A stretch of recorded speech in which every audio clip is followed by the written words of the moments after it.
Olá pessoal, estamos de volta aqui com o Arbitalks, nosso segundo episódio. Novamente aqui no meu lado, Marcelo Godic, Roberto Pasqualin hoje na minha frente. Um grande prazer estarmos todos de volta, hoje com um tema muito importante, né, dando prosseguimento, por assim dizer. Nós vamos falar o que é arbitragem, né? Então, vamos começar por onde tem que se começar, né? Tudo de volta ao início. O que é arbitragem, Rodrigo? Opa, meu Deus, muita coisa, né? Assim, realmente, praticamente, todo o podcast vai ser sobre o que é arbitragem. Mas hoje, especificamente, nós vamos falar um pouco no que ela consiste, o objeto dela, os principais tipos de arbitragem, as causas, enfim, um pouco da sua natureza. Nós vamos jogar as pedras iniciais, os pontos de início. E por aí vamos adiante, né, Marcelo? É isso, perfeito. Eu acho que o começo de tudo é discutir para que serve, né? É isso. Como a gente chega lá, né? Porque se uma parte ela percebe que um contrato foi descumprido, que ela sofreu um dano, uma questão de direito de família, ela vai entrar naturalmente na justiça com o processo, né? O que a gente está propondo é um caminho alternativo para alguns desses litígios, não é isso, Roberto? É isso. O que você diria, Marcelo, adequado para ser discutido por arbitragem? Olha, no escritório, a gente tem um volume maior de arbitragem que está relacionado à questão societária, né? Então, talvez o grande mercado de arbitragem hoje seja o direito societário, né? Disputas relacionadas, por exemplo, a acordos de sócios, a contratos de aquisição de participação societária. Eu acho que até em volume esse seja talvez a grande mina, né, dos casos de arbitragem aí, né? Então, é muito comum hoje em dia que a aquisição de participação societária, que pode ser feita por meio de um cash out ou de um cash in, né? O que é o cash out? Quando uma pessoa compra uma participação societária de outro, e o cash in é quando o novo sócio, ele entra fazendo um aporte de dinheiro, né, que vai para o caixa da empresa. Então, nos dois casos, que tem ali todo um processo meio que tradicional já no mercado de M&A, né, é muito comum que tenha ali uma cláusula arbitral, né, uma cláusula de arbitragem no instrumento contratual, onde é feita ou a aquisição da participação, ou onde é feita uma promessa de subscrição que vai ser executada no futuro. Então, esses casos são muito comuns, né? E eu vejo que em volume aqui talvez seja aquilo que a gente tenha mais quantidade de casos, né? Então, a arbitragem voltada para o direito societário. Agora, o que eu já percebi é que no setor público, né, empresas que têm controle estatal, né, então são as empresas públicas ou a sociedade de economia mista, contratos de natureza mais comercial mesmo, né, isso acabou se tornando bastante comum, né, então é aquilo que talvez em Portugal eles chamariam até de uma arbitragem não voluntária, uma arbitragem obrigatória, né? Porque se eu vou contratar com o poder público, eu necessariamente vou ter que me submeter à arbitragem, né? Então não há uma escolha. Então lá eles chamam de arbitragem voluntária e arbitragem obrigatória, né? Então isso se tornou bastante comum aqui no Brasil, né? Então talvez a gente tenha um acréscimo de volume. A gente tem alguns casos no escritório, né? Mas eu percebo que cada vez mais vai ser algo que não vai ter como escapar. Assim, até antes da gente falar talvez dessa arbitragem não voluntária, o Pasqualin é um grande especialista, né, nesse assunto, né, falar assim, além da questão societária, essencialmente também toda a seara contratual. Contratual. Assim, ampliar um pouco mais. A lei fala propriamente direitos patrimoniais disponíveis, né? Uhum. Talvez esse seja um ponto do que eu posso levar à arbitragem, pelo menos no momento atual, né? Então, assim, toda a seara contratual, em tese, ela pode ser submetida à arbitragem. É que normalmente como as aquisições de participações societárias, sim. os acordos de sócio, etc., eles têm um valor patrimonial elevado, então é algo que naturalmente justifica a utilização da arbitragem. Com certeza. Né? Mas nada impede de, por exemplo, uma empreiteira, quando ela é contratada, que não é uma questão na sua essência societária, isso é bastante comum, inclusive. Obras públicas de muito grande proporção. Exatamente. E assim, talvez seja até melhor litigar por arbitragem nesses casos, porque a gente vai ter árbitros altamente especializados que não precisam nem ter formação jurídica. Né? Exatamente. Também, né? Então isso é uma coisa meio que natural. E a gente tem alguns casos no escritório. É que em volume ainda aqui, o que a gente percebe é que a arbitragem naturalmente societária, como por exemplo disputar um acordo de sócios ou aquela relacionada à aquisição de participação societária, que é um contrato, na verdade, né? E ela leva uma questão societária, mas isso é uma coisa que eu vejo que tem volume. Mas eu acho que a gente vai ter expansão para outras áreas aí no futuro. Inclusive o Roberto tem um pouquinho de participação, um pouquinho entre aspas, né? Porque ele é um dos coautores do anteprojeto de lei da arbitragem tributária, né? Exato, não, mas tem ramos que utilizam, basta pensarmos no agronegócio, que tem utilizado também a arbitragem em tantos contratos, né, variados, né, arrendamento, parceria, e tem utilizado propriamente a arbitragem como um instrumento mais eficaz de solução, até porque há um conhecimento técnico ali, tem árbitros, uma quantidade de árbitros que trabalha bastante no ramo de agronegócios, pensando que é um ramo também em expansão no Brasil, né, é o celeiro, né, do mundo. E é um ramo em que a natureza do plantio, da colheita, tem prazos certos em que você pode plantar, se chove demais, tem seca de menos. Esse tipo de particularidades do agronegócio exige que a solução arbitral leve em consideração essas circunstâncias que são típicas da agricultura, da pecuária, enfim, e que não são as mesmas que você tem em contratos societários. Perfeito. Você tem contratos de obras públicas, você tem contratos de fornecimento de produtos, né? Muitas vezes os fornecimentos podem ter problemas de timing, na hora que o cliente precisa do produto numa determinada época e o fornecedor não consegue atingir a entrega. Isso gera um efeito em cadeia, em cascata, né? Então a arbitragem serve muito bem para resolver esse tipo de problema. E não só a arbitragem, aqueles contratos de execução mais longa, o que a gente chama de dispute boards, que são pessoas que acompanham a execução do contrato. Sim.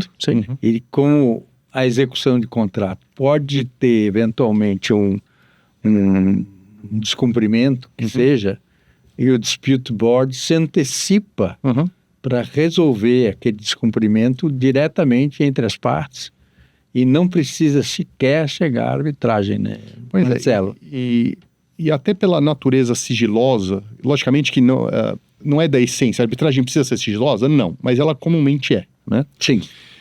E pela natureza que se meio que grudou, né, a arbitragem de maneira meio que natural, às vezes as partes têm um relacionamento contratual já de muito tempo. Sim, elas não querem deixar de ter um relacionamento contratual, por quê? Porque eu já compro a soja do Pasqualin há 20 anos, há 30 anos. Eu não quero deixar de comprar a soja dele. Mas surgiu uma questão que pode estar relacionada a um atraso, a qualidade da soja, o pagamento de uma multa, etc. E eu não quero que essa disputa acabe se tornando pública, né? Então a gente privadamente resolve aquele aspecto e toca a vida e continua o relacionamento comercial. Isso é uma coisa também que a arbitragem permite fazer, né? Sim e não. Quando a administração pública está envolvida, claro. A publicidade é obrigatória. Sim. Né? Então, para outros casos, a publicidade, claro. É claro que mesmo com a administração pública em contratos onde há necessidade de sigilo, de estratégia de negócio, patentes, coisas que não devem ser publicizadas, mas a arbitragem em si é pública. Claro, e isso que você está falando é uma coisa muito importante, porque talvez o assunto mais quente da arbitragem hoje seja a arbitragem voltada para, como se fala, para o mercado de capitais, né? Sim. Será que uma companhia aberta, que é aquela que tem autorização para ter os seus valores mobiliários negociados publicamente, ela deveria passar por arbitragens sigilosas ou passar por arbitragens que são públicas, né? Talvez, por exemplo, um contrato ter uma natureza privada na arbitragem possa fazer mais sentido, por exemplo, disputar uma patente, né? Agora, quando acionistas, e isso também, desculpa, só complementando, isso vai se manter de maneira privada até certo ponto, porque a hora que se entra com um procedimento arbitral, aquilo precisa ser contabilizado de uma certa maneira. Então tem que fazer o disclosure que existe um procedimento, talvez não do procedimento todo, mas olha, existe um procedimento e que pode levar a perda de tanto para a empresa. Agora, aquelas arbitragens de natureza essencialmente societária, por exemplo, se debater, se discutir responsabilidade administradora, responsabilidade da própria companhia por um disclosure que tenha sido feito de maneira equivocada, isso me parece que não é adequado fazer de maneira privada e não seria nenhum um padrão a ser adotado. Mas é um assunto que está se debatendo muito, tem um projeto de lei para melhorar, né, essa questão toda, que vai melhorar, na verdade, esse tipo de ação de acionista contra a empresa, contra a administradora, etc. E lá vai ser uma regra obrigatória acabar com o sigilo nesse tipo de arbitragem, porque o público em geral que investe naquela companhia tem que saber exatamente que existe um processo daquela natureza. Essa é uma matéria bem atual. Bem atual. Merece episódio, hein, Roberto? Pois, com certeza. Podemos fazer. Ou vários. Talvez uns 4. Mas é uma matéria que está em discussão em câmaras de arbitragem e está em discussão no judiciário. E via projeto de lei também. E via legislativa. Então, a gente vê que a matéria societária no mercado de capitais vai ter uma especificidade própria e mecanismos próprios da atuação do mercado, dos investidores, fundos de investimento que se dedicam ao mercado de capitais. Eu acho que isso é importante para os ouvintes, né? Perceber que a expansão da arbitragem, né? Assim, diversos setores jurídicos, né? Ramos jurídicos que estão se aproveitando cada vez mais do instrumento. Quer dizer, a gente começou falando do societário, fomos para agronegócio, mercado de capitais, tributário, obras... Quanto a gente pode utilizar para melhorar a solução do conflito? Claro. Então, assim, como o mercado está se expandindo nesse sentido? É a maturidade. Claro. Isso não quer dizer que a arbitragem seja a solução para todos os problemas, não é mas isso. Pode ser a solução não é isso. próxima da ideal para alguns dos problemas, né? Sim. Como ela é essencialmente contratual, as partes, quando celebram os contratos, né, já indicam a arbitragem como a ferramenta para a solução se surgir algum conflito entre elas na execução do contrato. Tem um tema, né, também uma pergunta proposta pelo Pasqualin, né, assim, praticamente são quais as causas, né? Tem a questão da ordem pública. É um ponto nevrálgico, né, que algumas questões de ordem pública não poderiam ser conduzidas para arbitragem, né? Esse é um ponto nevrálgico da matéria. Não sei o que você pensa a respeito, Pasqualin, né? Quando a gente trata de arbitragem em matéria entre partes privadas, dificilmente uma questão de ordem pública está presente. Sim, com certeza. Né? Então aí, e essa é, como o Marcelo já colocou, é a grande presença da arbitragem está em relações entre partes privadas. Com certeza. Quando você tem nessa relação uma parte pública, aí sim você pode ter um elemento de ordem pública que pudesse impedir o uso da arbitragem. Mas também não é comum. Então, agora, por exemplo, Portugal desmistificou a questão da ordem pública em relação ao tributário, né? Sim. Exato. Então, e realmente, a gente não está inventando a roda aí, a gente está se espelhando, né? O IBAT, né, que é o instituto que o Roberto faz parte, se espelhou no que está acontecendo em Portugal, em que as disputas tributárias são resolvidas em poucos meses, né? Sim. Quando se fala em tributação, não é uma questão de ordem pública que está em discussão. É verdade. O que está em discussão é se o contribuinte deve ou não deve aquele tributo. A lei é uma lei que está usando a competência própria do ente tributante, mas não uma questão de ordem pública. É uma questão de discussão da adequação da cobrança e do recolhimento do imposto adequadamente. Exatamente. Uma coisa que eu ouço falar de vez em quando, mas ainda tive uma dificuldade de aceitar um pouco essa ideia, seria a arbitragem voltada para recuperação judicial e para falência, né? Porque a gente tem interesse que talvez a gente não consiga trazer todo mundo para o único projeto, porque sim, porque é diferente, o procedimento é coletivo, né? O procedimento é coletivo. Assim, de repente, até pensar no âmbito de uma recuperação, o problema é que ela arrasta pessoas para o plano de recuperação que às vezes são contra aquilo, né?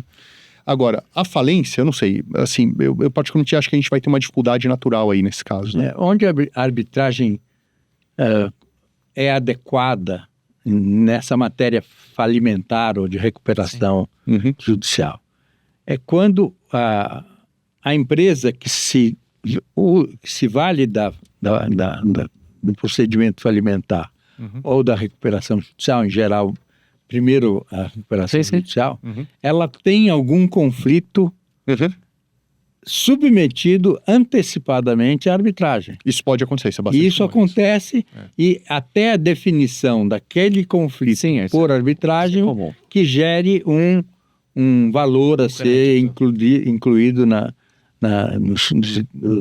nos direitos de distribuição do patrimônio ou do pagamento ou da recuperação judicial. Agora, ainda no âmbito da Lei 11.101, que é a Lei de Falência e Recuperação, eu vejo que na recuperação extrajudicial, que ela é muito pouco utilizada e debatida no Brasil, mas vem começando as conversas vêm começando a aumentar o volume, quantidade aí. Eu acho que na recuperação extrajudicial talvez fosse viável, porque aquilo é o que os americanos chamam de workout, né? Que é um acordo pré-formatado fora do judiciário que é levado só para homologar. Nesse caso, eu vejo que haveria uma viabilidade um pouco maior da gente utilizar a arbitragem, mas é uma coisa para se pensar. Eu estou tentando pensar fora da caixa, que não estou... O que é mais comum nessa na negociação da recuperação judicial entre a empresa recuperanda e os credores é a mediação. Isso. Aliás, está previsto agora na lei, né? É isso. A lei 11.101 tem previsão específica. Então, a mediação leva aos acordos. E é os acordos que vão para a homologação.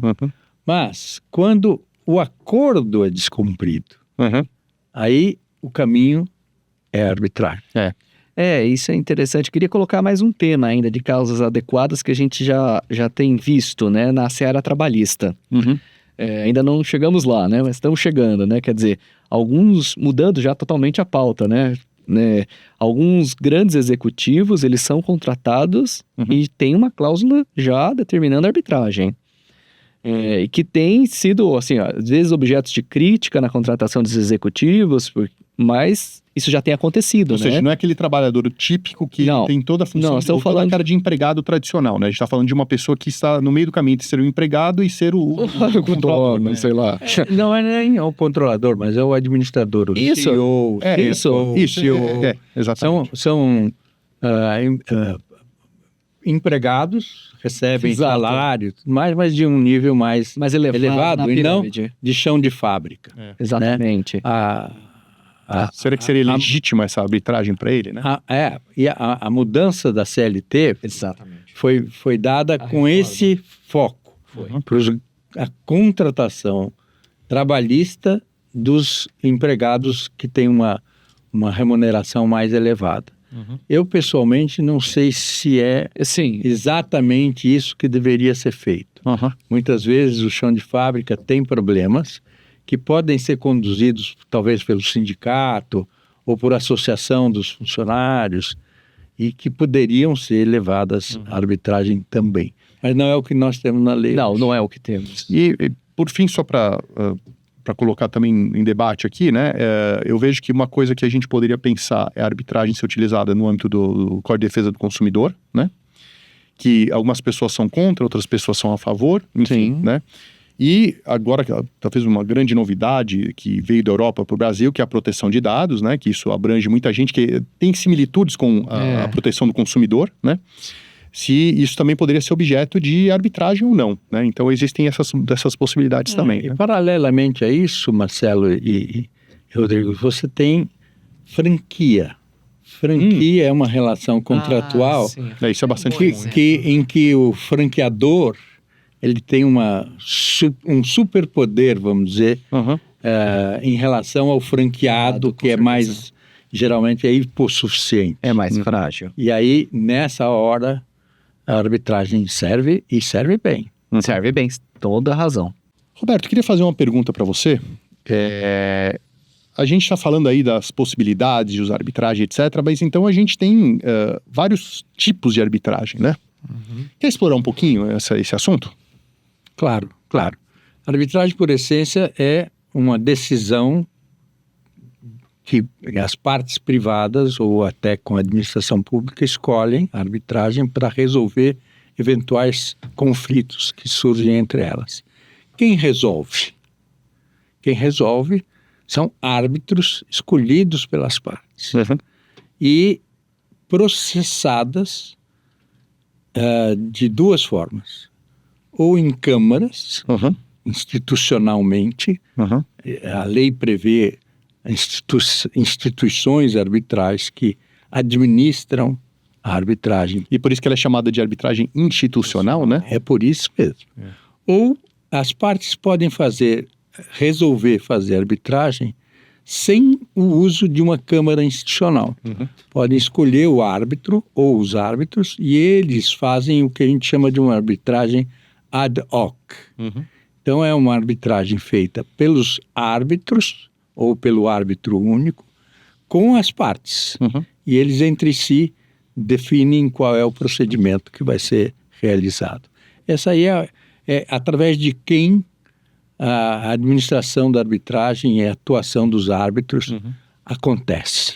Agora, Rodrigo, o que é mais fácil? A gente ter uma arbitragem institucional ou ad hoc? Porque o Pasqualin já indicou pra gente que, olha, você tem uma câmara por trás, com regulamento, com secretaria, etc., uma estrutura, né? E a outra não tem. Talvez, assim, talvez antes do que é mais fácil, o que é mais comum, né? Aqui no Brasil, com certeza é institucional. As câmaras arbitrais, a gente já mencionou pelo menos duas, né? No episódio passado, a CAN-CCBC e a Fiesp, mas tem outras. Mas que são as principais em questão de volume de arbitragens e da envergadura dos conflitos, digamos assim, que estão ali alocados. Eles trazem listas de árbitros, né? Então, elas são públicas, essas listas, basta ir até o site das duas câmaras.